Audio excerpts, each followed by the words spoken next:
Hello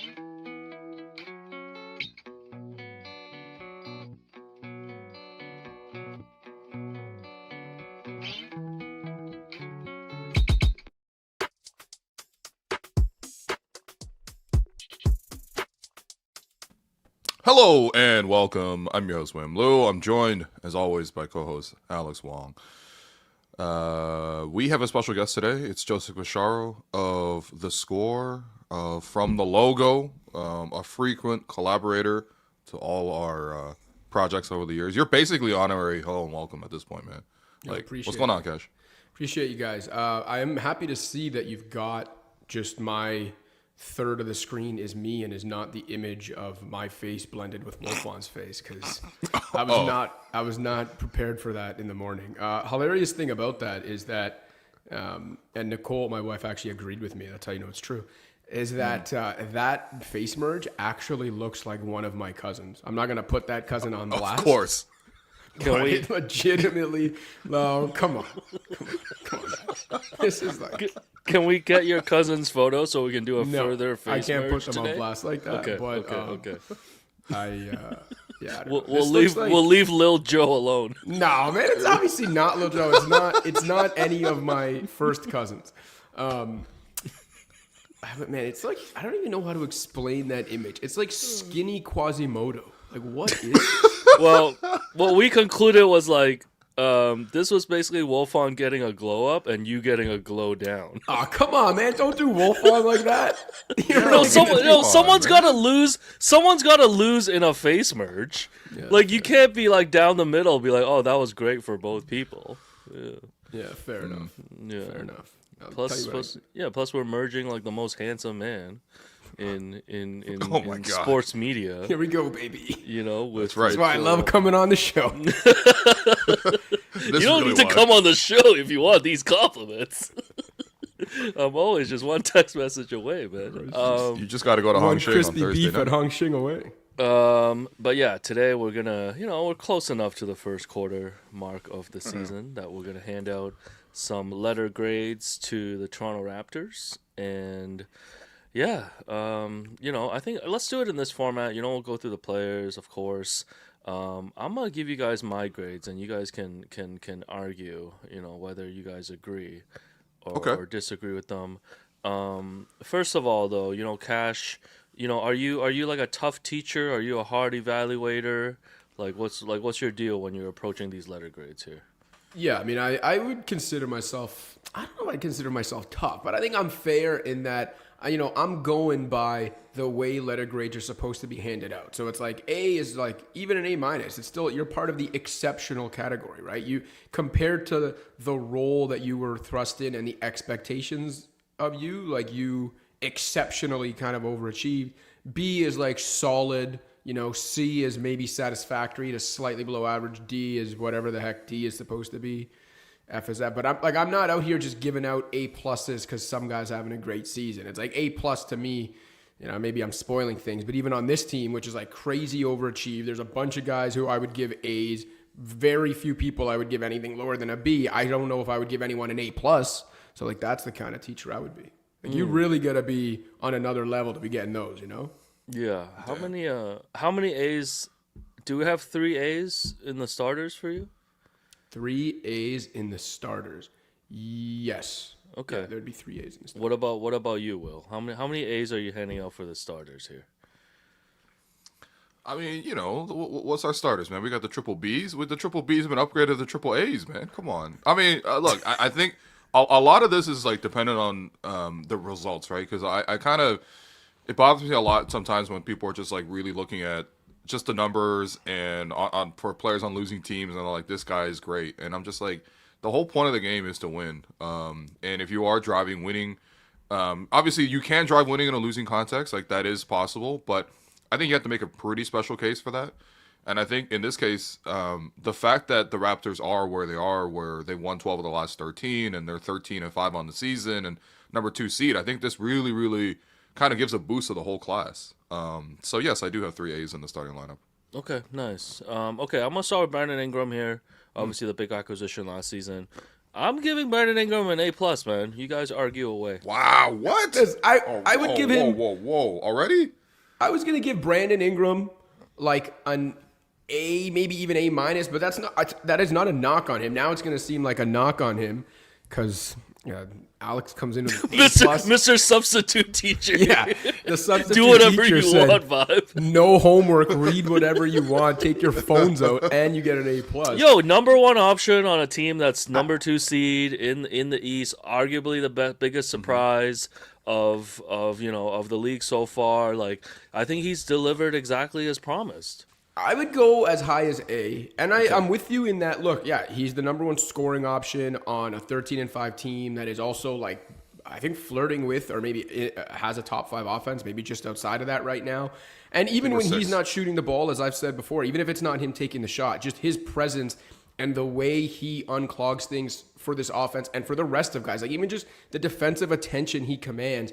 Forget how that opens up spacing for a guy to get an open shot. Even just the way that opens up spacing for the cutters on the team to do what they do within this system. Like I'm all in on how important Brandon Ingram has been to this offense and to this team, but A+ for me would be like he's been perfect. And I don't think Brandon Ingram would even say he's been perfect, right? Like I think there are certain aspects, even at times there have been a few moments here and there where he's maybe held a beat too long. It's resulted in a turnover or a tough shot he even can't make. So again, I'm not taking anything away from him. I think for the most part, he has been everything the Raptors could have asked for through the first quarter of his first full season as a Raptor.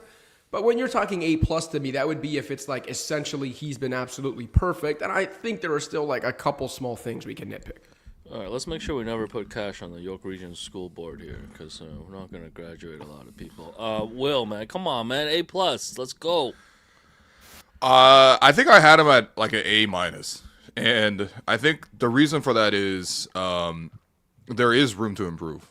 Brandon, as Cash mentioned, has mentioned a couple times that there are more levels to reach for him. I think you can even look at the numbers. Like he's had seasons where he shot better from 2-point range, which is kind of incredible looking at him right now. The 3-point percentage is down a little bit. That can come up, but I don't think that A- is not like exciting in this case. Like first off, his impact on the offense is incredible. The Raptors have not had a half court offense near above average, let alone like top 5. Before Brandon came here, like it was like a 5-year period where the Raptors just straight up could not score in the half court. They had to rely a lot on transition scoring first and foremost. And when I look at what he's done for the team in that context, I think that's been huge. Another thing that's been big is crunch time. When you look at the Raptors when they've had to execute in crunch time, how often do they play through Brandon Ingram? And that attention, they parlay it off into game-winning plays. You look at obviously the Charlotte game. Brandon Ingram gets double team in the post, draws 3 defenders to him, and then finds RJ Barrett cutting to the basket for the game-winning layup. You look at the Brooklyn game where, he's again in the post, a double teaming. He kicks it out to IQ twice. That's game over there. Like they understand how to close the game now, and it's made a lot of this team make sense. I think what I want to see more of is over the course of the game, like before it's time to lock in, like, being stronger with the ball. And I also think defensively, there are some times where, like, Trendon Watford's got the best of him, or like Harrison Barnes got the best of him. I think there's actually a higher level to reach on the defensive end, but health-wise, his attendance isn't perfect, or if you're one of those teachers that want to hand out percentages for attendance, like obviously Brandon had missed a lot of time last season and the time before, and the concern was always, is he going to be available? I mean, dude's been available. He's been playing back-to-backs. So I've actually talked myself into upgrading to an A, actually, after all this. So, yeah, you know what? Let's get it. Let's give him an A. I'm happy with the A. I look, there's more to improve on because I know how good of a player he is, but he has been more than what we thought he would be so far. All right. Okay. I'm settling in at A-. I'll be the toughest teacher. No, that's cool. Wow. Scottie Barnes. I'm giving Scottie Barnes an A. Cash. All right, so I'm also giving Scottie an A, but I think, this is where I think it's interesting because I think Scottie deserves a slightly higher mark than Brandon Ingram, but still within the A tier. And so that's why if I'm giving Ingram an A-, I'm giving Scottie the A. Again, I think this is a guy that has taken to his role so well on the offensive end. And listen, we talked in preseason when I was on with you guys, in training camp in Calgary about how, theoretically this was the role that Scottie Barnes was made for in terms of being, he can still be a playmaking forward. He can still lead the team in transition, once in a while kind of run the offense. But for the most part, he's kind of like an off-ball playmaking forward who can do his own damage inside, who, if he's wide open, can take the three. Like, I just think he's perfectly suited to this role, and you're seeing it, and he's taken to that role, no complaints. He's just thriving in it, and then he's leveled up again on the defensive end to the point where, like, I think you'd have to be foolish to say he hasn't been an all-defensive caliber player through the first month of the season. But if there's one thing, again, if anyone says, well, then why wouldn't you give him an A+? We are taking the entire 18-game sample into account here. And I do think there were times in that first week, maybe 7 to 10 days of the season when they got off to that 1-4 start, where I don't think Scottie was as consistently engaged as he's been the last few weeks, right? I can go back to the couple times where whether it was he was arguing calls and literally getting back cut because he wasn't paying attention to the play, he was paying attention to the ref, or a couple times he didn't get back in transition during that first week. And again, maybe it seems a little nitpicky, but if we're taking the entire 18-game sample into account, that would be the one thing and the one little stretch, that first 7 to 10 days, where I can't give him an A+. But short of that, he's been just about perfect. So he's a high-end A. He's sniffing an A+. Yeah. You know what? Honestly, like, I'm a little surprised because, like, maybe this is just because the last game we watched, Brandon Ingram had 37 points. So you came on hot with Brandon Ingram gets to A+, and Scottie gets to A, because I would say, like, there's no doubt Scottie's been the most impactful player on this team. There's just like, there's no real case for it otherwise. I know Brandon has done a lot for the offense, but Scottie Barnes has done a lot for the offense, and he's done a lot for the defense. I would say he's done everything for the defense. The all defensive hype for Scottie Barnes is, like, absolutely deserved. Wemby went out for like a couple weeks, but still, like, he's in the lead right now, a share of the lead for most stocks in the NBA. I think even beyond that, you just see sort of the dedication to it. And I think, look, this is ultimately, like, this is still Scottie Barnes' team. Like, obviously Brandon has come in and he's made a huge impact, and that's great. I don't really like to get into these politics of, like, whose team is it necessarily, but, like, he's been here the longest. He's the highest paid player. The franchise is positioned for multiple years to get him to this point. And I think the greatest part about this is Scottie Barnes is meeting that responsibility. He's so unselfish that he's like, you know what? Someone else wants to come on the team and help. By all means, go ahead. Darko was telling a story pregame one day about, he was like, we were like, Scottie was like missing shots, and, he had a timeout and he called it and he was like, Scottie, we're going to get you a shot to get going on this play. And Scottie legit said, no, man, just keep going to the guys that are working. Like, you don't need to worry about my scoring. Like, I haven't seen Scottie play for stats even one time this season. His efficiency is up across the board, 51% from two, from overall. He's shooting 40% from three. Now, granted, it's on low percentage, but that's great. Shot selection is huge, right? He's obviously become more efficient with the three-point shot on like just steady, feet set, catch and shoot threes. He got hot at the start of the season, and then he kind of like went away from it, but it's still there from him if he needs. He's in the mid-range. He's like propping up bench lineups. The game-saving block against Charlotte. I mean, he's just done so much. And, like, man, I mean, we have been on this journey with Scottie where we're covering year 5 of his career. And there have been ups and downs. There have genuinely ups and downs, and to see it right now, to have a place where we got zero complaints about him is great. Like, I'm so happy that we're all in this moment together. So no, I'm giving Scottie an A+, man. I don't really feel like it's even fair to give him anything on an A+.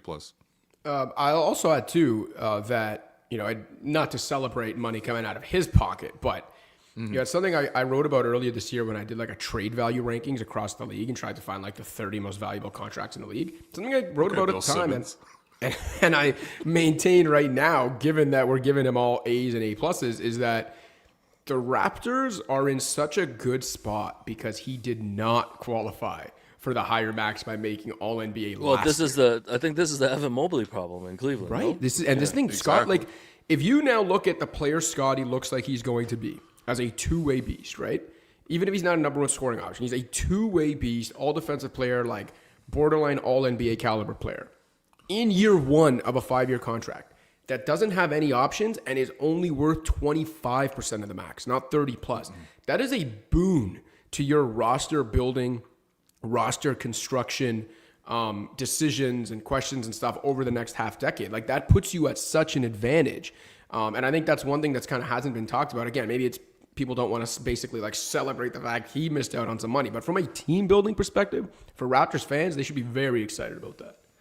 Yeah, and I think this is why, Will has mentioned this too. Like, Masai Ujiri is going to have to come accept the Exec of the Year award at the end of the year, for the Brandon Ingram trade for betting on Scottie. You guys going to do your boy Bobby like that? Well, Bobby can hold on to like the leg of the award, I guess, for Mamu. Oh, boo. Hey, Bobby, you know what? Alex said that, not me, okay? Hey, one of those. We're Asia Mafia over here, baby. Only one of those guys I might write a book with, so you know which horse I'm riding with. Oh, come on, man. RJ Barrett, A-. Yeah. Go ahead, Will. I would say he was like solidly in the A tier, and then for the first like 2, maybe even 3 weeks of the season, and then he hit this like weird cold stretch. I think it was that Brooklyn game where I was just like, he went like 6 of 21 in that one. The Raptors won, like it was Brooklyn, like they're gonna beat them, but like, it kind of like threw him off for like a solid week. It felt like he just was missing a lot of shots he would typically make, and then he kind of locked back in, and then unfortunately he got injured. So I think I'll probably give him like this is probably where I would dip into the B territory. But he started the season really strong, and I see the intention from RJ. I see how he's played off of other guys. He's the best cutter on the team in terms of. Brandon drawing double teams. I mean, how many times have we seen Brandon Ingram draw a double team and then RJ Barrett cut to the rim for a dunk? Like wasn't that basically the game-winning bucket against? Was it Charlotte? Wasn't that Charlotte, the game-winning bucket against Charlotte?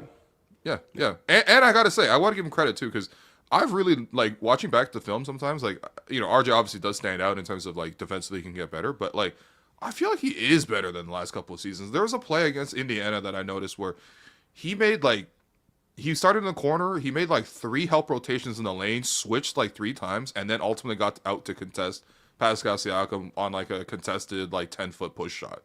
Like I was like, damn, like that's some really good awareness. He's also like taking a charge, or taking 2 charges this year. Like, so I see the intention from RJ, and I feel like also part of this is just the maturity when he answers questions, man. Like he is a media darling when it comes to like talking about how much he loves Toronto, and I think he means that too. But I think he's really helped set the culture here. I think when you have a player in the locker room that understands how important it is to be a Raptor, it's something we should always cherish and value. Yeah, I think, his love of obviously his hometown and being a Raptor and wanting to stay and understanding what it would take for him to stay has led to a type of self-awareness that I think maybe wouldn't have been the case if he was anywhere else, right? Like where he's willing to fill a role that is best suited for him, but maybe not what he envisioned for himself. I'm giving him an A- because, listen, I've been as hard on RJ as anyone the last couple of years, especially on the defensive end. I don't think he's like a great defender. I do think, to Will's point, he definitely improved on that end. He's still liable to a mental lapse here and there. But for the most part, he's improved to the point where he's not like a total sieve and a 0 on that end. And then on the offensive end, if you're giving grades out relative to like what guys' roles are and what expectations were for them, RJ Barrett's averaging like 19 plus points on 60% true shooting, and he's doing it without forcing anything. And his cut, like we talked about how important Brandon Ingram is for this offense. Obviously, he's the most valuable component of the offense, but RJ Barrett's off-ball movement and cutting is really, really important for this offense and the way it functions playing Darko ball to the point where, the Raptors won the other night, but that first half against Cleveland, and I know that's a good defensive team, you could really see the way the offense was kind of getting stuck in the mud at times because the off-ball movement just wasn't the same without RJ in the lineup. I mean, like, he's not the be-all, end-all on that end, but I think he's more valuable to the offensive puzzle here than a lot of us have given him credit for, and I think he's filled his role almost perfectly. I'm willing to give him an A-. Nice. Jakob Poeltl here. I'm only docking him, I guess, for missing some games here. Otherwise, it'd be higher. I'm giving Jakob a A- here. That's generous to me. Okay, go ahead. That's it. Because of, look, he wasn't healthy the first week or so, and he looked awful because of it. It's not his fault. He was trying to battle out there, but he didn't have it, right? And I think him not being healthy was a big reason why the Raptors got off to the start they did, unfortunately. And then he was sidelined for a bit. Now he's looked a lot better since he got back. His defensive presence, his screening on the offensive end, big part of why the Raptors are rolling now. But again, taking the whole 18-game sample into the context here, I can't give Yak an A grade based on the first quarter of this season. I think this stretch and the way he's played in it on both ends has gotten him into the B range. The point, right? Maybe just give him like a solid B, not a B plus. I'm not going to dock him with a B minus, but to me, this is a solid B. He's been solid. I think there's a lot more to give on that end, and those first couple of weeks really drag him down. Plus the injury. Yeah. You know, it's so hard with Jakob because like when he's been like actually healthy and available to play, like he's so important when he plays. You just have no complaints. Like I know the stats don't pop off the page. He's averaging like 11 points and 8 rebounds. Like, you know, I mean, it's not like whoa, like this is like some game breaking number. But like, no, when you watch him in the game, the amount of little plays he makes, the impact that he has on the rebounding front, the space that he creates with his screening. The amount of times, like he's always had this in his game, but this season in particular, the way he's just been able to like do the Gortat screen where he rolls and then screens his own man to prevent help from the rim, like that happens all the time. Again, going back to that Charlotte game where they got the game winner, I mean, Brandon Ingram draws a double team, kicks it out. IQ does a great job spacing to sort of move his defender over. RJ makes a great cut when he notices there's a gap. And then Jakob Poeltl is like the cherry on top, being like, I'm going to just box out my man underneath the restricted area so RJ can go in for a layup. That happens all game is what he does. Like, Jakob, I don't know, this is an insane thing to say. Student-wise, Jakob is the most Asian of this whole group, man. He's your classic Asian, like maybe like immigrant like student in your class, okay? Keeps to himself, real quiet, does all the assignments, okay? But he's like that Asian who like he's like always gets sick and shit. So like he like only shows up for like 3 out of 5 days. He's like, not on any field trips. Yeah, he's like, oh man, I got the flu again and stuff, and then it's so. But like people love. Let's him, not associate Asians with the flu. No, but like people. That's not what we do on this just show, a regular Western flu. And then everyone's just like, oh, but we love him. You know, we love him when he shows up for the 3 days. So we got to give him an A. You know. No. I hope he's not actually, because then he's gonna get in a lot of trouble for that B I gave him. No, it's just funny because like he's when he's healthy, he's been like, I have no complaints. By the way, what do you guys think of I think RJ tried to give him a credit because I went to practice. I asked him about that game when he played against Charlotte, and he was like, big pert, man. I gave him a big hug for that screen assist, and I'm like, big pert. You guys like big pert? No. Yak is right there. It's easy. Yeah. Yak is right there, yeah. Big Ugly, yeah, still in play. Yeah. Dude, this is what his teammates called him. It wasn't me. That's Once terrible. again, this wasn't me. It was Fred. By the way, though, also, Cash, you can't comment on that. You've never been called that. Guys, like, that's terrible, as if you can relate. throw up that face smash again. Even that face smash is not ugly. Cash's handsomeness is too high to make this ugly. No, somehow this has made Wolfon so handsome. This is awful. No, it hasn't. Yo, Wolfon's a good-looking guy, man. I hate this for both of us, Wolfon, man. Yeah, exactly. I hate this for both of us. All right, so does Yak get the A or Yak gets a B plus? For me, he gets a B, maybe a B plus if you guys talk me into it, or because I feel bad because he hasn't come on any field trips. But listen, the one thing I'll say, and I've said it over and over the last year or so with Yak, maybe not as much now with Ingram in the fold, but I'd still probably say this, is that no one would ever confuse Jakob Poeltl with being this team's best player, but you can make the argument he's its most indispensable. Like, no one else on this team can replicate what Jakob Poeltl does on both ends of the court. Like, yeah, and he came out to Jay-Z Heart of the City, you know. Again, he's that Asian kid. They're like, yo, what's on your Walkman, man? He's like, yo, I'm just listening to Blueprint, man. Like, yo, he's so cool. All right, A-. Which city, man? Immanuel Quickley, of Call of Duty 7 fame. I'm gonna give IQ a B plus. That feels like probably the first one you really nailed all morning. Thanks, God.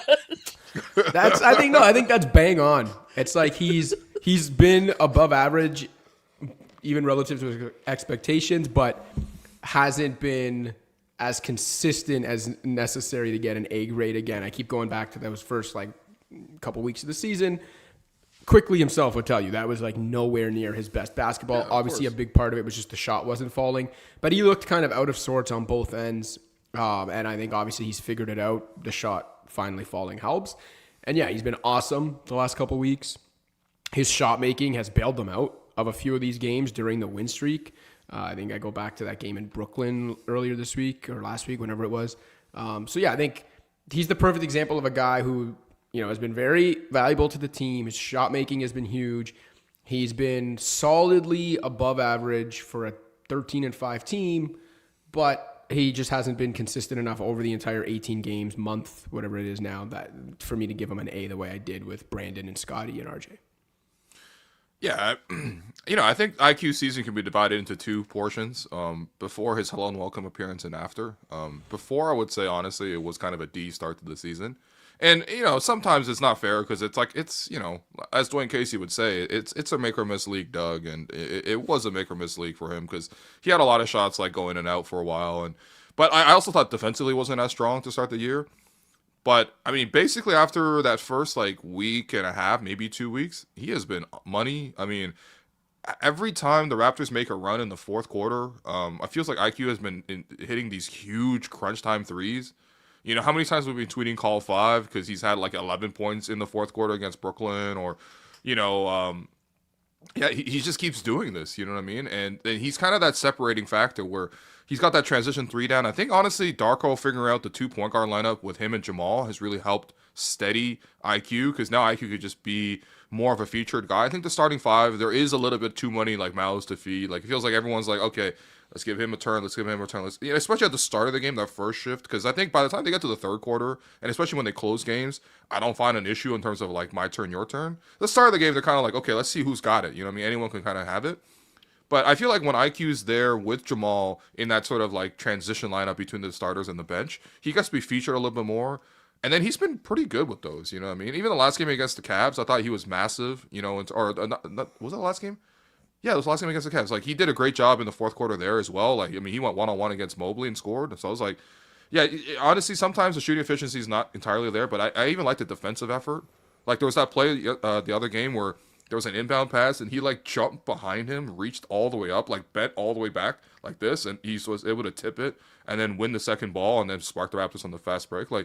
I've been pleasantly surprised because I think the IQ fit question has been there for ever since he came to Toronto basically, and I think this is the first time where I'm like, you know what, this works. He makes sense and he's taking the right shots, and I still don't think they'll ever really get him to 10 threes a game. I just don't think he's possible for him to get 10 good threes a game up because he's only at 6.4. But I would rather him not jack shots, especially in a lineup that suddenly actually has lots of options for scoring. I think the way he's played during this win streak, or for the majority of it, is actually the perfect balance for what this team needs for Immanuel Quickley. I'm with you. I don't think he's at 6+ threes a game right now, and it feels like this is about the right amount. The last couple weeks there hasn't been a shot where I'm like, oh, he should have taken that. He turned it down, or he would I think he's taking the shots he should be taking. He's making them at a good clip now.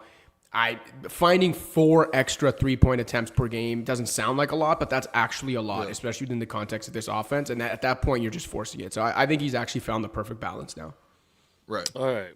Off to the bench. I'm just going to throw these names, and you guys maybe can take turns going through these. Jamal, Shead. A+. What Yeah. are you giving Jamal A+, Shead? man. Are you A+, kidding me? right? Jamal No Shead. Complaints. Dog, Jamal Shead comes to class every day, an hour before class starts. Okay, he is polishing an apple and putting it on the teacher's desk. He is asking the teacher. He's going to teachers' meetings and asking what they need. He's part of student administrative council. He's trying to plan prom and semi-formal. Yeah, he's a guy at the end of class when the teacher's like, "Yo, any more questions?" Just going through the motions, but he actually has a question. Yeah, Jamal's like, "Hey guys, don't forget we have homework." He's reminding the teacher that there's homework. Every kid that I hated growing up. Yeah, he's sitting at the front of the class. Yeah, he's engaged. He's going to leadership camp. He's reading. He's got extra pencils for people. That's a great comment. He's reading a book during recess and shit. He's doing everything. Yeah. No, he's the ultimate keener. He is a keener. Yeah. Yes, and it's great though. It's great. Those type of people go on to have great lives. You know what I mean? Objectively, they do. I mean, it might be a little corny, but they have great lives. They raise a great family. They're they're married. It's just that's just the path of success. Well, Like it's raising undeniable, family so. and having and being married is a definition of a great life. We don't have Well- agency to choose. We have to follow societal rules. Yeah. I mean, you could podcast with 2 scarves on, you know. Yeah. That's a pretty good life, bro. I know your life's good, Alex. I know you're not complaining, man. Anyways, let's move on. A plus. Jamal Any Shead any just, comments like, on cruising Shead? towards becoming like chief marketing officer for an insurance company for like 40 years, getting a great pension. Yeah. Um, Yeah. No, listen, yeah, anything other than A plus for Jamal Shead, again, relative to his role and expectation, would be insane. Like, this guy has been so good in his role. Everyone on this team, to a man, every player, every coach will tell you that he is one of the, if not the leader of this team, which is nuts for a guy. Like, they've been saying that, as you guys know, since training camp in Calgary. And really, that was a guy who hadn't even started his sophomore season officially yet. Yeah. And everyone, even former All-Stars like Brandon Ingram, Scottie Barnes, like, yeah, he's a leader. Like, he did it at Houston. He's doing it here. He is just, he's everything you want in a backup point guard in terms of, like, comes in, runs the offense the way it's supposed to be run, gets out in transition, takes care of the ball like a caretaker, floor general type of guy on the offensive end, doesn't force anything, knows his role on the offensive end, grinds on the defensive end, plays bigger than his size, takes charges. Like, he does all the little things. You could not ask for more from your backup point guard. And, yeah, this guy, where would they be without him, honestly? This season. Dude, and he's also everybody's best friend. If you see that, like Brandon Ingram's putting him in a headlock, like the Raptors are putting him front and center on every team photo that they do after every win. Him and Jacoby got the little signature handshakes, like he's like the glue for the entire second unit. But then he also plays well with the starting lineup. Then when they mic'd him up, I mean, first off, he's willing to get mic'd up. But then, like, Immanuel quickly comes over and just hugs him and just tells him, like, how awesome he is. And, like, they're singing "Oh Canada." He's one of the guys that he's like, stop walking in the hallway and sing "Oh Canada," okay? Jamal has been, like, when we use the word culture setter, you usually don't think of a young player like this, but he is absolutely the culture for the Raptors. I mean, him, Scottie, Darko, there's lots of guys that have really helped with this, but man, like it's just can't say enough about this guy. He's literally second in the NBA in assists per 36 behind Jokic, man. And has one of the highest assist to turnover ratios as well. Just, yeah, you just can't ask for more. Yeah. All right, Sandro, Mamukelashvili. I feel like you'd have to go A plus again here if you're going relative to role and expectation, just the way we went with Jamal. Like, him and Jamal, for me, have been one of, if not the best bench duos in the league. And, like, that's not just, we're only watching the Raptors. Like, we watch NBA ball across the league. It is hard to come up with a bench duo that has been better and more consistent than these two guys. Maybe if you want to go one notch lower for Sandro and give him an A because some of his success is tied to how good Jamal Shead has been as a floor general for the bench. But you got to give Mamu his credit too. Like, he's knocking down shots. He is putting the ball on the floor and driving in ways that I think has surprised even some of the guys on his own team. Maybe surprised himself, to be honest. And even on the defense, like, he's not a defensive big by any means, but I also don't think that he's been like a total liability on that end. I think he's just been a great reserve big man, a stretch big who can do more than stretch the floor when you talk about attacking closeouts and moving off the ball and stuff. So, yeah, again, very important to this team and how good the bench has been. The floor here is an A, but I'd probably lean A+. Yeah, I mean, I think, look, we obviously, the three of us all went to school here in Toronto, and I think one of the classic, like, being a student in Toronto experiences is, like, midway through a year, like maybe like February or something, like a random kid just like immigrates to Canada and joins your class. Doesn't really speak English. Well, in this case, mom obviously speaks English. That's not the comparison, but you're just like, suddenly he's like everyone's best friend. You know what I mean? You're like, wow, this guy really fits in. And it's like, like we kind of make jokes with the guy. He ends up playing the games you like. It's always surprising when he understands your references. Like, he's just super lovable. Like, this guy has fit in absolutely perfectly. The skill set, as he mentions, is great. Even Matt Devlin loves him. Like, he might be the quickest to get a signature call, man. Like, Matt Devlin's like, oh yeah, Mamu said knock you out, and I'm gonna say that 15 times a game because Mamu's gonna make me 15 highlights. Yeah, but that was like just a quick side note. That was a great call at that moment in the game because it was essentially the dagger. I think that was the Sunday night game. I can't remember now, but whenever it was the perfect call because it essentially was the dagger where you're like, all right, this one's done, and it was just so perfect. So shout out Devlin for that call. Yeah, he also took my request of the Mamu, there goes that man, which, I appreciate so much. I'll take credit for that. That's okay. But it's just, like, I think the concern now is like, yo, how can we keep him? You know what I mean? That's always a good problem to have. Yeah. People are like, wow, he's so good. I have to figure out a way to, like, clear up cap room for him, which is fair. Yeah. But it's a problem you create in the first place. Or not even a problem. It's not even a problem. It's a good thing. Yeah, I just want to self-indulge for 5 seconds and shout out the fact that Sandro Mamukelashvili actually did make my list of most underrated pickups of the offseason back in July or August or whenever I wrote that piece. So. Yo, what can't this guy do? The J Huff All-Star. Yeah, let's just like ignore the fact that I also had J Huff on that team. No, it's okay. Everyone loved J Huff for like 10 minutes. They were huffing that J like crazy during the summer, man. I'm like, this is just another DeAnthony Melton situation. Yo, everyone was huff diving, bro. I will say too with like Jamal and Sandro, like this just illustrates it's like, you find a guy in the late rounds, which the Raptors were, known to do for so many years, and you find a guy in free agency, which the Raptors haven't done in the last few years. Like, look at how much it's propped up this team. Like, the Sandro slot was like what? Like Jade... The Sandro slot was like who are the guys that we've signed like recently? Like Jalen McDaniels, like Otto Porter. Like these guys have been rotting on the bench, not contributing. And now you get a guy like a Jamal Shead in the draft, and you sign Sandro, and look at how much better your team is. So like it's good the Raptors finally nailing a couple of these things after being like terrible for like 5 years at this. There's also this like really wholesomeness about Sandro because he's never consistently got minutes in his career. So, like, now that he's consistently playing, you'll even hear Darko talk about it sometimes, or Sandro talk about it sometimes, but especially when Darko's like, yeah, I've had to tell Sandro, like, hey, man, I'm going to play you, okay? You're in our rotation, you're going to go out there, and even if you make a mistake, don't look back at the bench being like, oh, I might get subbed out. Like, just go out there and play with confidence. Like, there is that, like, there's such a newness for him right now, because this is, like, the best stretch of his career as well, consistently being in the game, and I think he's like as appreciative of this opportunity as the Raptors are, of having him on the team. I saw the Mamu. I think it was the Mamu Muse account being like, "Yo, sorry Spurs fans, like you lost Mamu," and they're like, "Yo, shut the fuck up. We have Wemby." They're like, "We're okay." On, sometimes victory laps are not totally worth it. Yeah. Mamu also wore the Sopranos jacket too, which is kind of fire. So. Oh yeah. Wait, what? Yeah, there's a video. There's like a video footage of him wearing a Soprano. So maybe Cash, you gotta go when they were in Brooklyn. Here. Yo, I already had to go ask Collin Murray-Boyles the other night in the locker room why he had the Italian flag. This guy was wearing like the sneakers.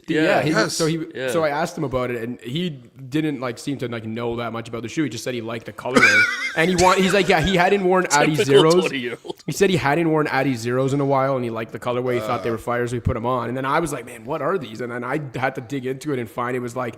They're called the Eurocamp Treviso colorway. Wow. Apparently, they make a colorway of the Addy Zeros every year to honor the Eurocamp for like youth players that takes place in Treviso, Italy every year. Anyway. It's like a deep cut shoe. That's incredible. So, no, he's asking wearing Mamu about the Sopranos jacket will be nothing after that. Yo, can since Will's not coming through on this, Cash, please ask Mamu for his top 5 Sopranos characters. I'm on it. I'm on it. Yeah. Thank you. Yo, I can't believe CMB was wearing the Maurizio Gherardini ones, man. Oh my god, man. All right, since CMB is in conversation here, what's the grade for Collin Murray-Boyles? It feels incomplete. I don't know. It feels like he's constantly in and out of the lineup right now. I think it's just mostly a stretch of bad luck. I hope he's okay after getting like a WWE move pulled on him by Thomas Bryant. Like, what was the point of that? Doing that to a rookie is nasty, but I think he's had some real ups, though. Like, I think, especially when the Raptors were struggling at the start of the season, he was a bright spot, and then he actually was part of the turnaround that happened. I thought his game against Memphis was great. I thought his game against Wemby was also really great. He even had some good moments early on where it just felt like he was just not afraid of anybody. Like, he's like, all right, I see Evan Mobley, I'm going to drive and score on him. I see Jaren Jackson, I'll drive and score on him. I see Wemby, I'll drive and score on him. And I'm just like, damn, like this kid. And then I think the 3-point shot was like really like above expectations. I think with a rookie it's so hard because you have no prior NBA experience to sort of pull on. He still seems so young to me though. Like even the way his mannerisms are, like he sometimes feels a little nervous to me. Even though he's confident in the game, sometimes he still looks kind of nervous. But in any case, I just want him to stay healthy and get a consistent run. So I'm going to keep it TBD for now. I gave him so I completely coincidental that we're doing this, but a piece I had to go up in the Score app today was on rookie grades. Like I had to go through every guy in the first round and assign a grade based on his first month of the season. So relative to kind of like his draft position and what was expected of him as a rookie, I gave CMB a B+ in that piece, and I feel like even within the team concept of the Raptors, I could probably get that high for him as well. Because again, if someone had told you the Raptors were actually going to get off to a great start, they were going to be 13-5, they're going to be a top 2 team in the East, top 5 team overall, and then someone would ask me like, so what do you think Collin's contributions to that would be? I'd be like, if they're that competitive that quickly, I don't really know how much room there's going to be for a young rookie who's kind of trying to figure things out on the offensive end.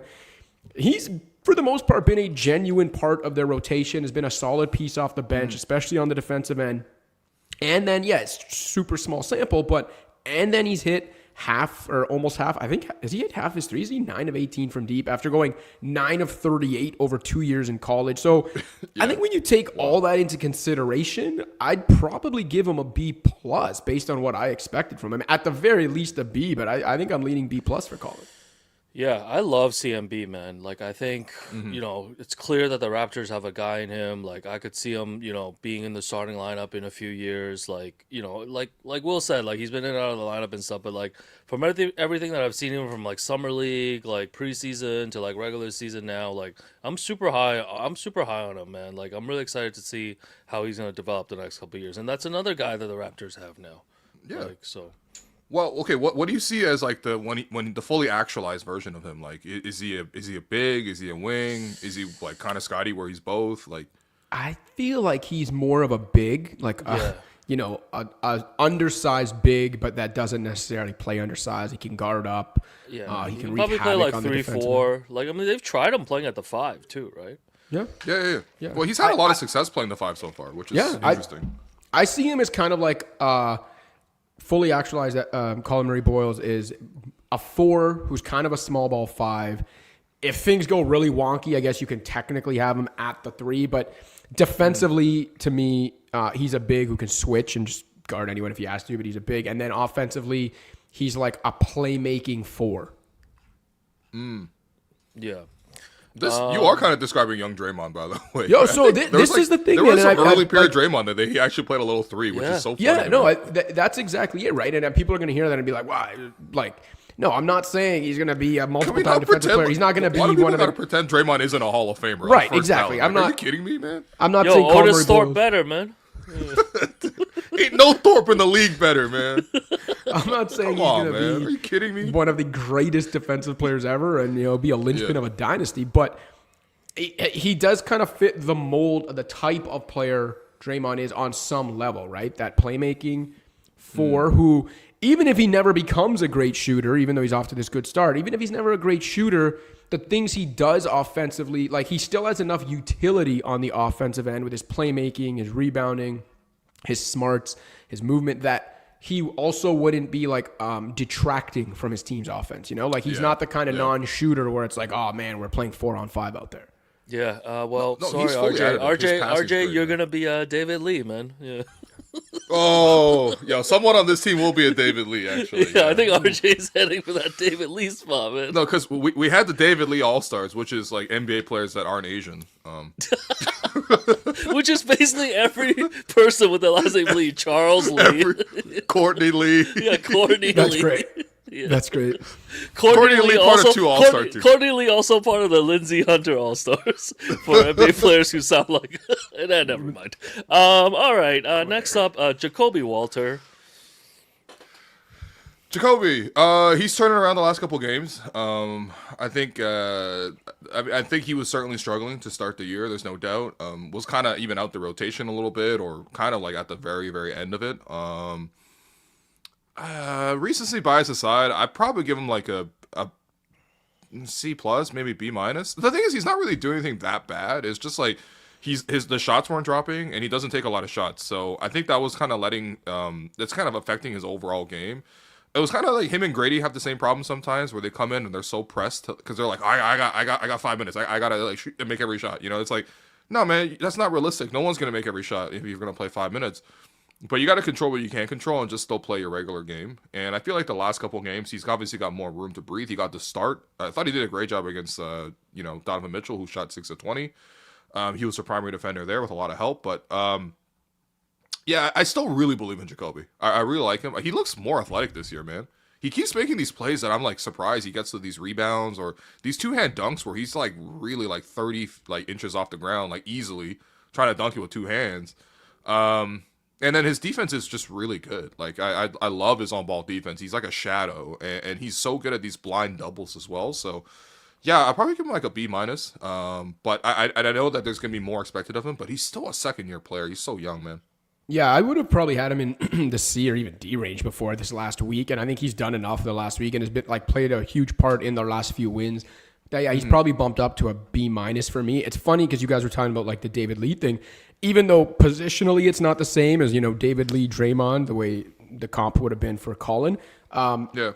I was actually thinking when RJ first went down and the way Jakobi played on Sunday, and then even with him getting the matchup against Donovan Mitchell against the Cavs, there was a part of me that was thinking, if RJ's out for a little bit here, if Jakobi gets a little runway in the starting lineup, and, he's obviously more of a two-way player than RJ, he's not as offensively talented, can't do as many things right now on the offensive end, but say RJ's out for a couple weeks and Jakobi has a great couple weeks just playing awesome two-way ball.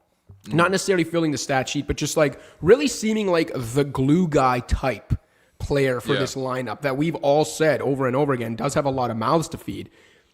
Could that? I'm not saying they would demote RJ right away, but I think that could change the calculus long term. And I think you might start hearing whispers, at least from us in the media and people around the team, of should they maybe start Jakobi? Yeah, I mean, maybe. I still think that there's at least a year, maybe a year and a half away from something like that. I think my goal for Jakobi for the year was just can you steal Ochai's job? Because Ochai is going to be off the team. Likely for trade purposes, and can you be at that level? Which Ochai showed a great level last year, but I think Jakobi can already do that if he got the consistent run. And right now, even though he hasn't had it yet, again he's averaging 4.5 points on the season, so it's not like it's these crazy numbers. But I think the more time you give him, and especially it's also his confidence, man. Again, the guy's named after Jordan and Kobe. He's not gonna stop shooting. So Ochai Agbaji. The grade. I almost I was, you guys know, I was super high on Ochai. Yeah, coming into the season, yeah. Yeah, I talk about that glue guy type, the kind of guy that can just connect lineups on both ends of the court without really forcing himself into things. I still think Ochai can be that type of player. He's got 3-and-D potential. But there just doesn't seem to be room for him on this team. Some of the young guys, like you mentioned, Jakobi, have already leapfrogged him. Then with the contractual stuff, it just doesn't seem like it's going to happen for him here. He kind of was in the rotation. Then he was hurt. Now he's kind of at the back end of the rotation. I almost want to give him an incomplete in a way because I don't know if we've seen enough from him to give him a grade either way. But if I had to absolutely give him a grade, it's probably in C minus D range. It's just right. I think if you Google the actually breakdown of each grades, I think for a D it does say minimal something. It kind of fits for Ochai. Yeah, the tough thing with Ochai is last year a lot of his success was him figuring out a good rhythm with his corner threes, catch and shoot open corner threes. He was really good at those, and it's again probably the least valuable type of three because you need everyone to set you up. You're not really creating, and it's not really top of the floor, but still he was converting, right? And that's all you could really ask for from a fifth option. He was doing a good percentage of those, and then I don't know what changed this year, but he's 1 of 15 from 3 on the season. Now, it's not the greatest sample. Let's say he makes 3 more of those. All of a sudden, he's approaching efficiency. Maybe 4 more of those. He's there. But look, the Raptors have always had this conundrum going into the season. They have so many shooting guards, and they're much more invested in Gradey Dick and Jakob Poeltl as compared to Ochai Agbaji. Like, you could even argue Jamison Battle's a better option than Ochai Agbaji, and he's not even getting playing time ever, basically. Like, he gets cameos against the Cavs, and he comes in and knocks down 3 free throws every time. But, like, yeah, Ochai, it's tough, man. And I wonder, like, if there's a confidence thing with him, too, because, like, he hasn't really been this, like, breakout player. Like, he was a great player at Kansas. But like, he gets traded before he even ever plays a game for the Cavs in the Donovan Mitchell trade. Doesn't really play that well for Utah. Gets thrown into the trade for Toronto, and then he had a nice year. And then as soon as he had that nice year, the Raptors don't choose to extend him, and now he's like behind 2 other guys in the rotation. So I don't know. It happens, man. All right, let's go with our friend of the program, Gradey Dick. I mean, anything higher than a C, you're reaching. Like, Oh, really? dude, come on, he's been disappointing. Come on, like What about his spacing? it's his spacing's important, but guess what? A certain no, it is, but at a certain point, You can tell who just did a whole event with Gradey Dick. What about his smooth facial? Listen, as Gradey and I share one thing in common is that we shave, but we barely need to. Like, come on, like this. Him being the Gillette guy has always made me laugh. But listen, Gradey, it seems like a good guy. I'm rooting for him. Like, I want it to work. And yeah, his spacing's important, the threat of being a shooter. But I'm sorry, like, at a certain point, you got to start making shots, man. Like, you're in year 3. Okay. You were drafted as a shooter. And yes, the combination of shooting and size and some defensive upside, like, he was a good rebounder as a guard or small forward, whatever. Like, all those things factored into it. But for the most part, he was drafted as a shooter. At the time he was drafted, I said, in terms of at the time they were drafted, he's probably the best guy, shooter the Raptors have drafted since at least Morris Peterson, if you just go by their collegiate careers. Like, that's what they drafted him for. And he has not been consistent enough as a shooter in terms of knocking shots down. And you can see it again this year. He's sub 33% a quarter of the way through the season. That's not good enough for what his role and job is on this team. So, yeah, he's doing some things other than scoring. Like, he is spacing the floor because there's people respect the threat of his jumper. He does move off the ball. He's putting an effort in on the defensive end, but he doesn't excel in any of those areas enough where I can just be like, okay, yeah, he's a shooter shooting 33%, but he's doing all this other stuff so well. Like, no, he has to shoot better, like, full stop. And he's the one guy out of all the guys we've talked about that I think has really played below expectations and that this team needs more from if he's going to be the guy they drafted him to be or anything close to it. Like, if he wants to be an integral part of what this team is building going forward, he's got to be more consistent than he has been. And, like, he has to start making shots. I'm sorry. He does have to start making shots. I think, obviously, like, as a shooter, that is your number one thing. I feel like, I don't know, man. He's been a part of, like, really beautiful basketball sequences. Sometimes maybe it's like aesthetically, like, I watch it and I'm like, because of his cutting and his movement here, and his ability to draw 2, like, there's some really great passing. Like, against the Sixers, for example, he had that give and go play with Scottie where 2 guys went up on Gradey. Gradey, like, jumped, kind of twisted his body, dumped it down low to Scottie, who I think then fed Jakob for a cutting dunk. Like, there's a lot of good stuff. I think defensively, he's also making more plays than I remember. He can occasionally take a charge, but he's been getting deflections and he's been tough. Like, guys try to pick on him one-on-one. Sometimes it still works. Like, sometimes he still gets caught flat-footed and he can't recover back into the play, which is probably his biggest issue right now. But, like, I feel like he's in front of guys more often and the shots aren't dropping for him. But again, like, he's still an overall really big positive for that second unit on the bench. I thought the last game against the Cavs, when RJ was out and IQ was in foul trouble and stuff, him, Gradey Dick, Jamal, Shead, and Jakob Poeltl, a 3-man pairing working together was great. I was like, wow, like, look at the young guys here carrying it against a tough opponent. So this isn't all just because we spent the entire day with Gradey yesterday, but I think it's not been all bad. I think there's definitely room for improvement. I give him like a C+ so far. I think to Kash's point, though, it's like, yeah, all that other stuff is great. But it's like, you were drafted, you were slotted onto this team to be that 3-point shooter, right? And then you think about a Gradey Dick that's operating more at like 40% from three with what Jamal is doing, what Sandro is doing. Like suddenly now you have like a three-headed snake coming off the bench. It really elevates his team. So I think there's an opportunity here for Gradey to really kind of lift the ceiling for this team, man. And like we've been waiting for like 3 years now for him to. Okay, but if he shot 40% from three, are the Raptors winning more than 13 games at this point? No, but it's like but then you're getting the he's delivering on the promise of what he was supposed to be, right? Like. I think he's been solid all around as a He's gonna have reserve. to apologize to Grady's dad. Yeah, this guy. I think he's been solid all around as a reserve on a good team this season. But they drafted him to be a lot more than that. They drafted him to be a shooter, and he's sub 33% on the year, and is like basically league average or a little below for his 3-year career. He's got to start making shots. It's simple as that. Late to class in our chat does point out that Grady's a plus 119. That's what I'm saying. How do we account for the fact that Grady's plus minus metrics are so good despite his raw box score? But because I think, like I said, I think he's been solid all around. He's been a solid reserve as an all-around player on a good team, as part of a good bench, and I won't take that away from him. But right, is that who the Raptors want Gradey Dick to be? I mean, he's a 22-year-old who was a 13th pick. Also, we did the interview with him yesterday, and one of the questions I asked him in one of the warm-up sessions was like, "So Gradey, like, who was like your vet coming into the league?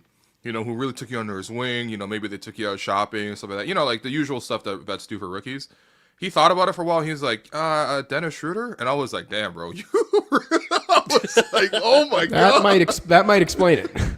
I was like, no wonder he had a tough rookie year. My goodness, man. Meanwhile, Dennis Schroeder was traded like halfway through that rookie year. So, I don't know, man. I think there's like he's had an overall positive impact on the team. We also need the numbers are kind of catching up on that. We also need to rewind this episode to Cash's explanation of his grades. A C just means that he is doing what he is doing. It's neither bad nor good, but he just needs to see more than that. So none of that is Cash saying that Gradey Dick is a bad player. I think he's a very capable one. He's doing what he's supposed to be doing in his role, but there isn't anything quite yet, and maybe it's growing soon that it will step up. That's my guy, Jerome, producing like a Hall of Fame producer. Jerome there. coming in, rescuing the Cash relationship, rescuing the Gillette relationship. Yo.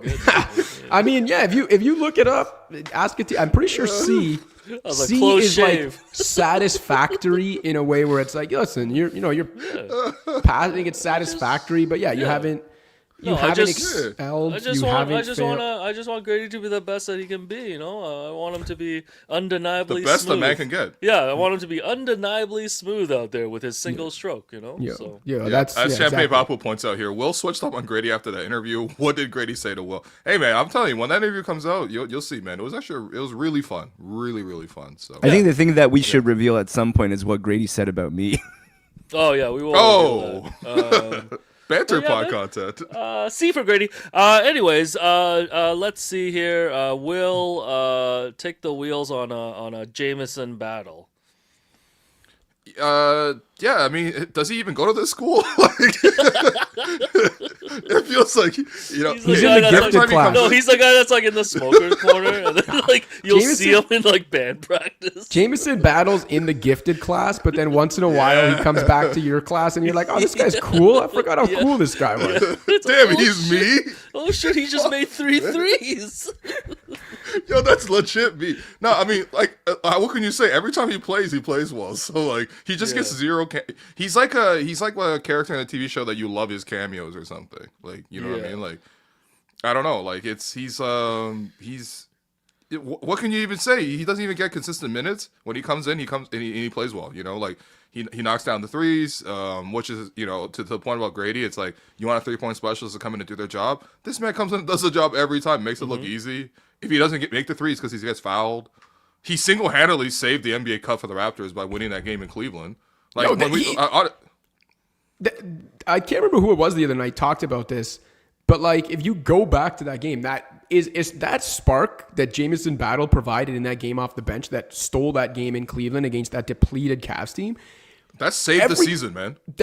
Everything turned around since then. And now I'm not going to say, that I know for a fact they wouldn't have turned around if that didn't happen. But if you go back, if you find the turning point in the season to this point between them looking like a lost cellar dweller and this juggernaut they become, it was Jamison Battle stealing that game almost single-handedly in Cleveland. You know what? Give him an A on the strength of just that, man. For real. Like, think of what Jamison Battle's role on this team was.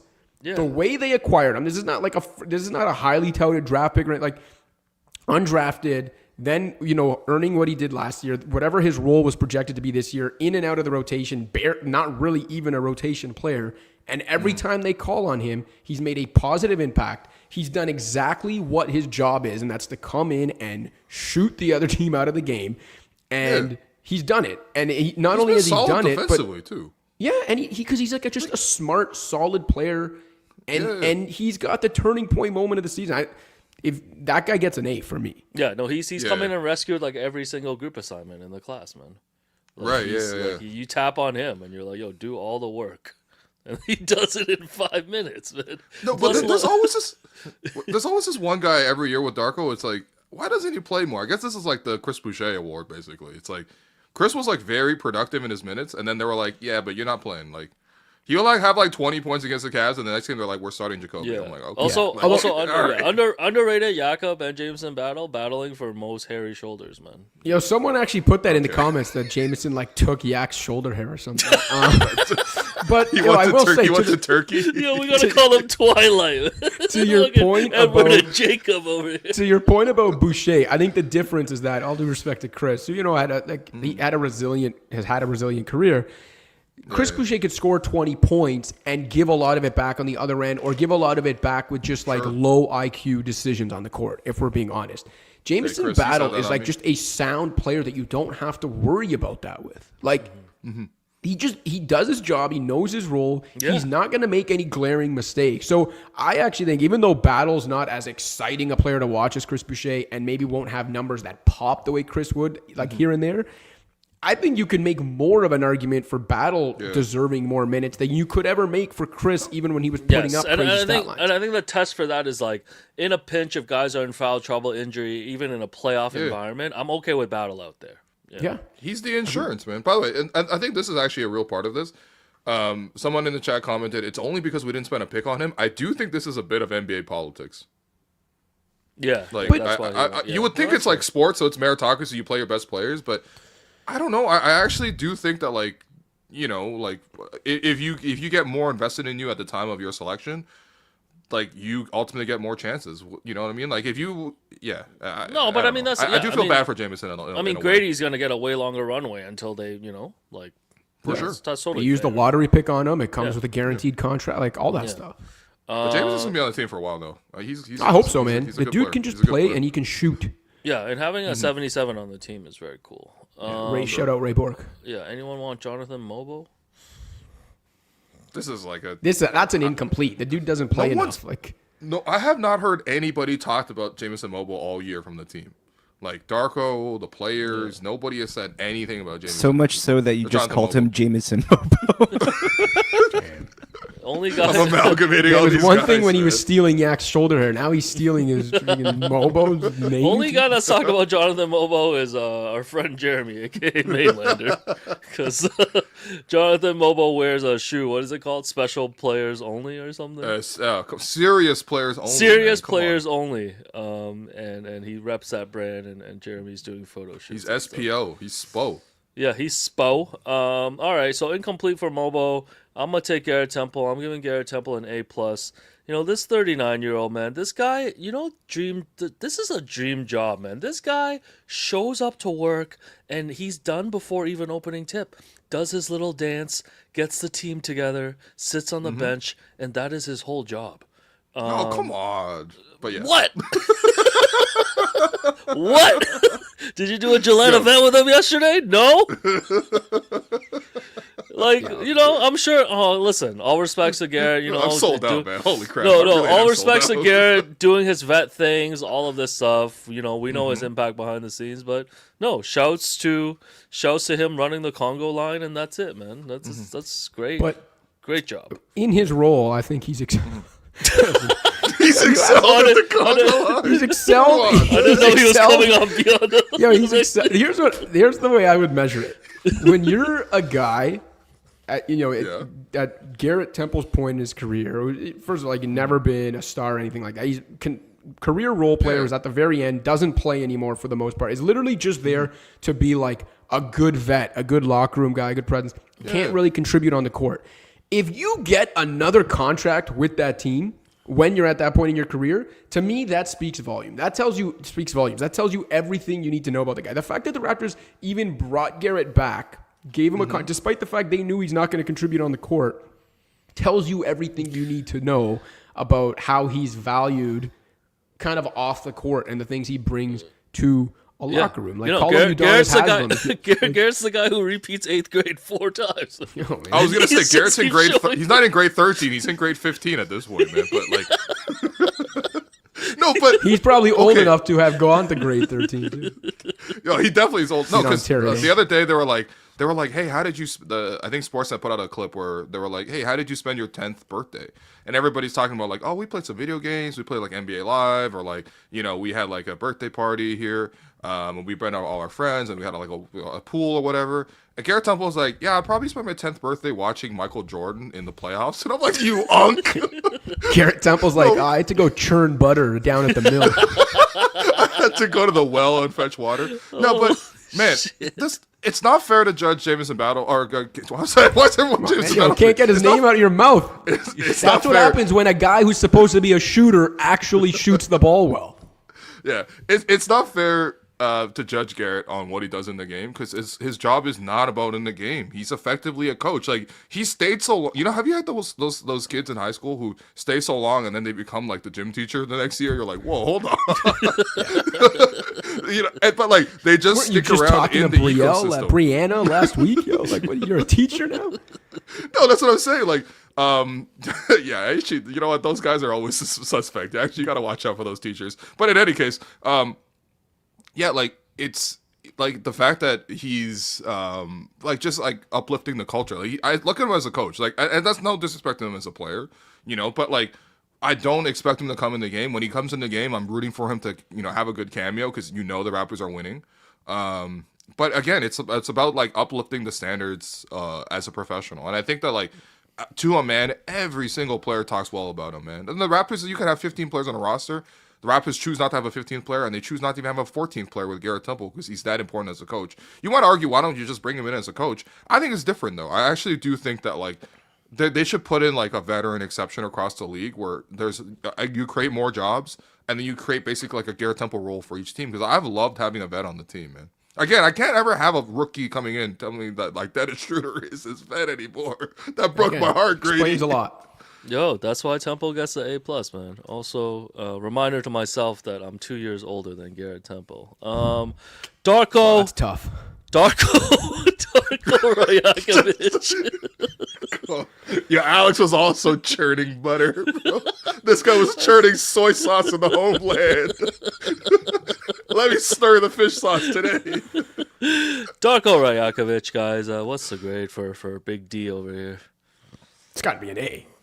Like, gotta be an A, man. Yeah, the only reason I wouldn't give him an A+ is because there's still a couple challenges that I'm just like, what? And maybe that's more on the whoever's running that side of things. But other than some questionable challenges in terms of like leverage, low leverage, only change of possession in the second quarter that you don't get right anyway. Other than that, he's pretty much been flawless this season in terms of like. The way he's connected with the players and the way he's got them to buy in, even a guy like Brandon Ingram or an RJ Barrett on the offensive end, what he's demanded of the guys defensively. I don't think there's much we can say negatively about Darko Rajakovic this season. Firmly in the Coach of the Year conversations a quarter of the way through the season. I feel like, okay, there's obviously the general in terms of being a coach, in terms of setting the culture. I think Darko's done a great job with that ever since he come to the Raptors. He's kept it positive. The players are really engaged. They've been developing. That's the portion. That's like the macro. I've like nitpicked with the micro in years past about like I feels like these small things are not being done right. But it's like an entirely different coach this year. Like, obviously, there's a big directive. You know, the Raptors are allowed to win this year versus previous years they're almost encouraged to lose. But like, you're seeing like, okay, small things like if there's 10 seconds left before a quarter, he'll make a substitution either on offense or defense to protect the player from foul trouble or to put in a better offensive player to maximize the offensive possession. Seeing a lot of that. You're seeing a lot of like great out of bounds plays for the Raptors. This is from our friend Keeks over. Well, actually, Keeks actually works for herself. So shouts to Keeks. Raptors are scoring 1.35 points per possessions on sideline out of bounds plays. That's the best mark in the NBA. They're also scoring 1.07 points per possession out of timeouts. That's the fourth best in the NBA. So he's drawing up great plays for the team. I think when the team faces zones, I think the Raptors are really one of the best teams that, the Raptors got to be one of the teams that get zoned the least because the Raptors solve zones like within 2-3 possessions. Like you never see like, oh, the Raptors have been zoned. They haven't done anything for 5 minutes. Like that doesn't even happen. Like when was the last time the Raptors had like a 4-minute, 5-minute scoring drought? That doesn't even happen either. Half court offense has gone from like a clear minus to a clear plus. And then I think again, like he's also integrating new pieces into the lineup. Like Brandon Ingram coming in. Like if you look at Ingram, he's actually fourth on the team in touches per game. Like there's obviously Scottie's number one, and then you have your point guard. IQ's number one, and then you have like Jamal and like IQ, and I think even RJ might be ahead of Ingram, to be honest. But like Ingram is just also then scoring the most points per touch. I think that's part of like him fitting into what Darko wants to do with the system. So yeah, man, he's been great. I think he's also giving better answers to the media, which is not his. That's like 10th item on his job list, but. Like Darko, if you hear this, Darko's wife, if you hear this, man, like we apologize, man. You've been doing great. I've sold out. He gets an A, like rightfully so. I mean, he deserves it, man. It's not even an like argument a he gets an A joke. plus. He deserves it. Apologizing to his wife is crazy. Yeah, that's right. Like, what's going on here? You never know who's listening, man. You never know. Stand man. by what I say, man. Okay, A for Darko. How about another friend of the program, Bobby Webster? Well, Will won't even, or no, Alex won't even give him. Didn't you say Masai would get Executive of the Year? If this, Yeah. I don't know, man. I think again, if you look at based on the fact Bobby is now the one in charge, and I don't know how you assign credit to some of the things that happened before Masai was let go, but Bobby's the one in charge, and you can only give it to the guy who's currently running the team, right? So if you look at the way this team was built, some of the way the way some of the young guys are starting to pop. Scottie, obviously, like you'd have to give him, well above a passing grade. Like even a B seems unfair given how well the team has come together so far. So I feel like you'd have to give him some form of A. But then if you're not sure how much credit to assign to him because of the Masai factor, maybe you just cop out and be like, it's an A minus. I don't know, but yeah, no, again, Bobby deserves an A. Bobby deserves an A. Yeah, guys. All jokes aside, I mean, I've been making this Dwayne Casey joke about like him getting the executive of the year after getting let go, but Bobby has done a lot behind the scenes, man. Give credit to this man, okay? All right, this is not just because of Asian Mafia or whatever. I think he's done a really good job identifying what this team really needs. Bobby gets an F for being over the tax. Guys, why do people care about the tax this much? I promise you Raptors will not be over the tax at the end of this year. I promise. Yeah, and he said that. Bobby came out and said that. Man. That's Are not you like kidding me? he came out and said that. Remember at his pre-training yeah. He's like, I can make press- one move and get under the tax. Yeah, and he's like, I can. He said the chances of this team looking the exact same at the end of the year, like almost zero. He's like, Mobo's right there, man. Yeah. No, listen, and also for anyone that actually is worried about the financial picture of this team, it's so overblown. When you worry about the financial picture of the team, if they were cruising to like a 39-43 record with none of the young guys looking good, with Scottie not looking like he's taking a leap, and they're doing it on the back of like a solid Ingram season and just the East being crap or something. Like they're 13-5. The young guys have taken steps. Scottie looks like a borderline All-NBA player in year one of a 5-year contract that doesn't have options and is only 25% of the cap. They own all of their own first-round picks, all of their own draft capital. Like, this is not the situation where you have to worry, but they're so close to the tax or the first apron. Like, there are levels to this, and not everything is created equal in terms of like, they're a tax team, they're a first apron team, but they're not actually contending for a championship. Like, those situations are not all created equal. And the situation the Raptors currently find themselves in, it's okay if they're bumping up against tax with this team, the way they're looking, and with the way their other assets are set up. And that's the thing. I'm happy you mentioned that at the end there because not only are the Raptors second in the conference right now in terms of the record, and I don't know if the Raptors are the second best team in the East, like, you know what I mean? But, like, whatever. The record is the record. It's great. But if you look at the other teams across the league, a lot of them have, like, already shot their shot. And this is the other part that's so good about the Brandon Ingram trade is you got Brandon Ingram at Black Friday deals. So now you have budget to go out there and do all the other stuff. If you need to make a big trade, if you want to go out there and get another star, you need two things. You need your own picks, you need like young players, and then you need big salaries that can go the other way to make the trade financially possible. Raptors are one of the few teams in the Eastern Conference that can still do that. Cavs are all in. Cavs are beyond all in. You know, they're the only second apron team in the league. They're the most expensive team in the NBA, which is insane. The Knicks are all in. You know, the Magic Orlando's just pushed all in. or like Exactly. Yeah. The Raptors are actually ahead of all three of those teams right now in record, and they haven't even made their all-in move. So, yeah, man. Yeah, let's circle back on Put some Giannis respect this on summer, B-Dub, man. Giannis this summer, man. We're going to circle back. You know what I mean? Like, we're actually one of the teams that could be in that conversation. Although, I don't know. Scottie for Giannis right now, not looking like good for Toronto. So, you know, I think we might got to stick with Scott. I would still discuss that one. We'll have a huge meeting for sure, but all right. Before we let Cash go, I believe I did make a behind the scenes request to see if we could merge Joe Cash and Pat Riley. So Hello. Jerome, I'm wondering if we're able to make this happen. Yeah. We gave it some time, so just like for some review. I also love that you guys use this image that Jerome took from the finals. I got a shit-eating grin on my face. Yeah, it was a good time. This would be your statue. This is your signature look. I know. I heard you say that on the Wolf On episode. Shout out Brad Parker's arm in that photo as well. And then we're using a classic. Oh my god! Showtime era. Rile me up. Pat Riley. This is cash in 30 years. Okay, let's just say that much. I'm pretty sure we're just gonna see Henry Hill from Goodfellas, and it's not too far off.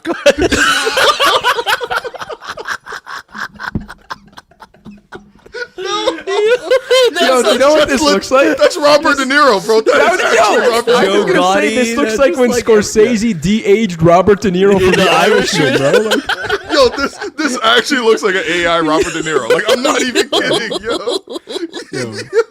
Yo, this is crazy. Yo, you can put Cash's face through any face merge, and he still comes out victorious. no, I'm gonna send you. I should have. If I knew you were doing this, I should have sent a pic of me wearing those oversized glasses, and you could have merged it with De Niro at the end of Casino when he's like 70 and his glasses are like this big. Oh my god, we might have to make this into a T-shirt. Yo, honestly, I'd rock it, man. That's like Godfather shirt. Like a Godfather T-shirt. Yo, also though, how did you? If I knew we were making private requests, I would have got Jerome. Yo, for next show, Jerome, can you Google if you don't know who it is? Because it's from the 80s, the band Flock of Seagulls, and merge the lead singer with Will today, because that hair is giving me Flock of Seagulls. Yeah. I mean, on the same note, guys, we're gonna I can't believe we've just reverse engineered Robert De Niro, man. That's also shout out the commenter, Mr. Koholan30, Wolf of Bay Street. I also did a little extracurricular work, as this is, obviously our grade episode, and Sick. apologize immediately for the nightmare fuel, but Jamison Mobo. Oh my god! Oh my god! Yo, this guy. Yo, delete that, man. This guy's not making a single three because his eyes are heading in opposite directions. Darko's like, get him off my team. I'm never playing this guy. This is not a handsome man from Darko Rajakovic. No. Wow. Oh my. No. Wow. This guy's knocking on Darko's door at 3 a.m. for minutes. Yo, I'm gonna be honest. This one doesn't look Eric that Andre. Yeah, it looks like someone I could see walking around. Oh my god, man! All right, That's tough, man. all right, Cash. We're gonna let you go, appreciate and then we're gonna take a break. Come back with a couple other things, but make sure you follow all of Cash's work at theScore. Subscribe to theScore's YouTube channel.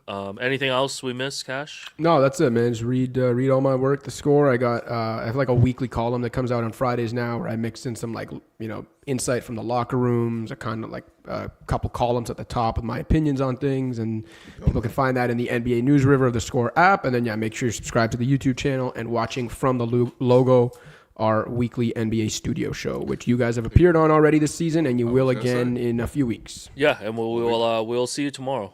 Yeah. Yes, sir. That's right. Yep. All right. We'll head to break. This segment is presented by Table Fare and Social. Get your pregame bites and after-work drinks at Table. It's at a great location right across the street from Scotiabank Arena and just steps away from Union Station and the Metrolinx bus terminal. Will, what are we having at Table Fare and Social? Well, they got one of our favorites in the city, Alouette. Ooh. And you, of course, Alouette. Incredible food. The wedge salad?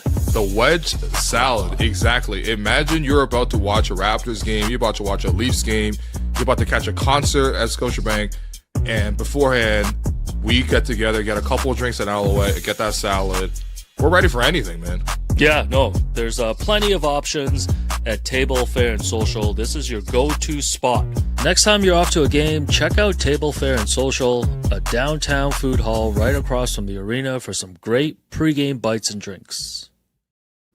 Yeah, no, shouts to Cash. We had a lot of people in the chat asking us. I'm sure some of you saw some of the social media posts yesterday from our Gillette event with Gradey, Dick. So yes, for a lot of people asking, it was a private event that we work with Gillette together with, but we did record, a live show with Gradey and his barber, dare I say it was a banger, man. Diamante.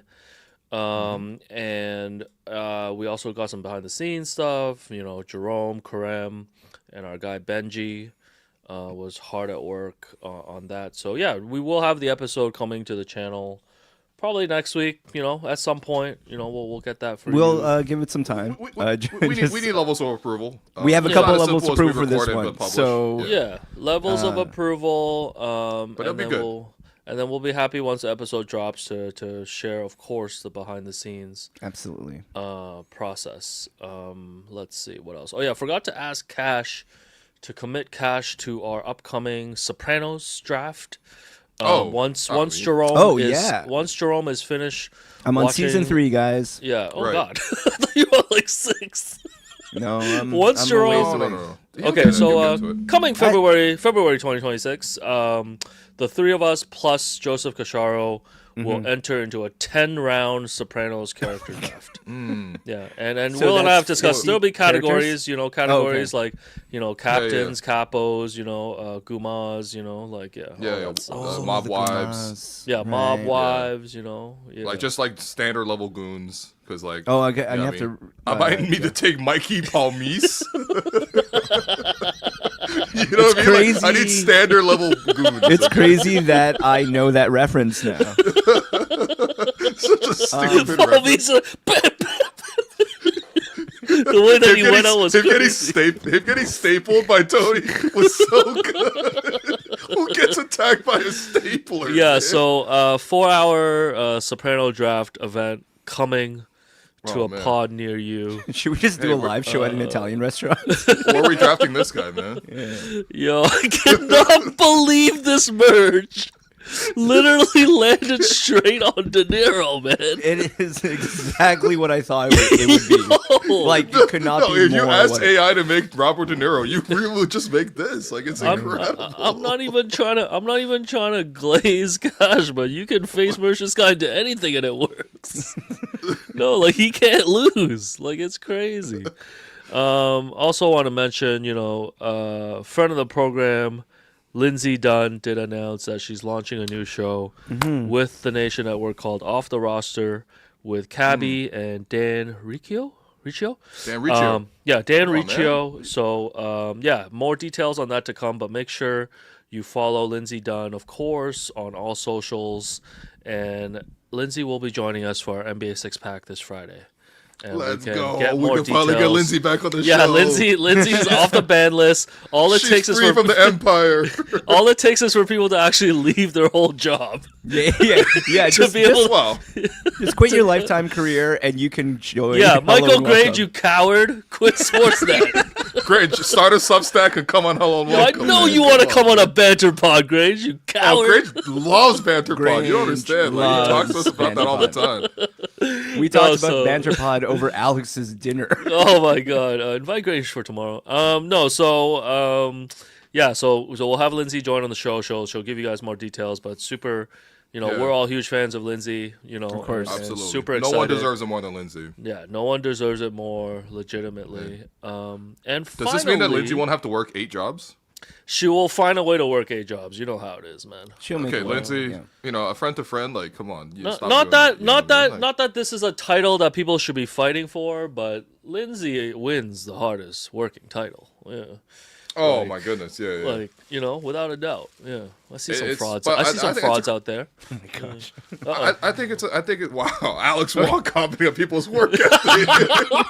Like, what world are we living in, man? No. Yo, don't but make me stroke my new Gillette goatee, bro. yo, that's right. This man, you people are looking at my hair. Yo, people gotta look at the goatee. Come on, man. He got soul patch.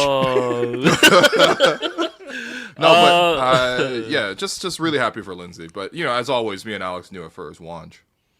I mean, who cares? Okay. Actually, you don't want to get yourself into any legalities on that. Okay. I actually let's- found let's out do- when the public found out. Yeah.